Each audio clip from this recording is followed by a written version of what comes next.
Andrew Berry was asked about his tackles, Dawand Jones and Jedrick Wills.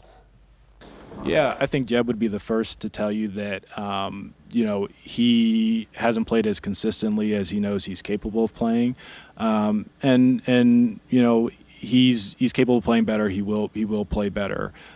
He's obviously going to be an important piece for us, moving forward. And Dawand's done a nice job coming in some really challenging circumstances.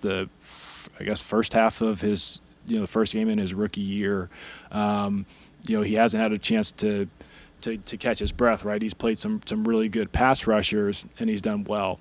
And I'm actually glad you asked about Dawand, because I actually want to touch on this. Dawand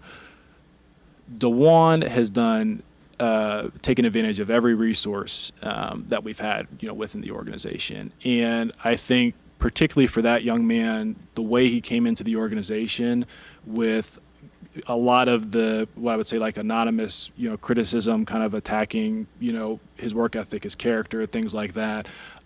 He really has been fantastic. He's done a really, really nice job for us, and he should be commended for coming in and being prepared when his number was called much earlier than any of us anticipated.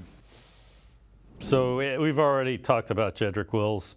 Jones, he's shown kind of the higher end of what you thought he might be.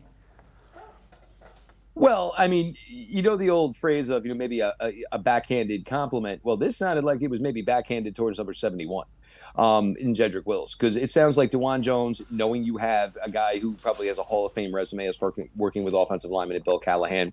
What also it tells me is Dawand Jones is doing everything he can in the facility as far as film work, as far as everything else. And again, it was never supposed to be this way for the 4th round pick, Dawand Jones. The Browns committed that money to Jack Conklin. Every intention was that Jack Conklin was going to be the right tackle for this team. We saw Dawand Jones all summer, and everybody's like, wow, that really promising, really, really good-looking young guy, this, that, and the other thing. But, once that calendar turned to September and we were talking regular season games, the question was, hey, it's going to be curious. When's the next time we're actually going to see Dawand Jones? He got the opportunity, and, he basically shut the door. I mean, I don't see Jack Conklin being a part of this team next year. They can save some significant money by making the shift to Dawand Jones.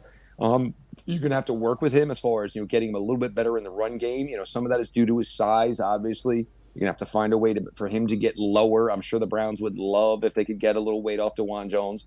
But he's doing everything they asked for. And to keep in mind, what they asked him to do was with every intention of him never taking snaps this year. And he's still gone the extra mile. So that's a pleasant surprise. And the Browns would really, really be in a difficult situation if he hasn't been as good as he is on the right-hand side because of what they're getting at that, on the left tackle. It's, you praise one, but it just shows, how much difficulty and how upset you should probably be that, the guy who was your former 10th overall pick, and there's just no improvement to date. There's just not. And, GM's got to say positive things. Obviously, coaches got to say positive things.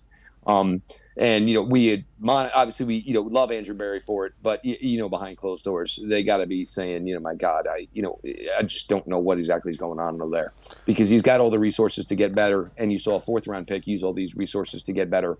And for 71, he's been around all these people his entire career here in Cleveland, and there's just no improvement.